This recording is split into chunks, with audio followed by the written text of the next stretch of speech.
Bismillahirrahmanirrahim. Assalamu alaikum. My name is Hassan and today we are going to fix Elementor div Flexbox don't show background color full width in Elementor Atomic Editor. So we are using Elementor new version. Before starting our customer request, please subscribe my channel. Thank you. Now back to our work.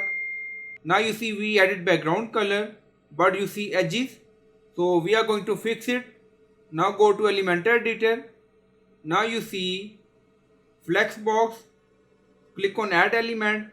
Now you see atomic element new, div block Flexbox has new setting. So this is our Flexbox we are using. So click on it. Now you see new option, general style interaction, and then you see background. So click on it and then select clipping full element. So you can select the option according to requirement.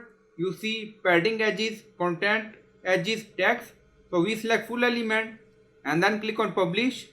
If you are facing issue on background color full width, then you can use clipping option. Now publish done. Refresh the page. Now you see background color cover full width on screen in Elementor Atomic Editor version. So I hope you like this video. Please like, comment, share, subscribe. Thank you for watching.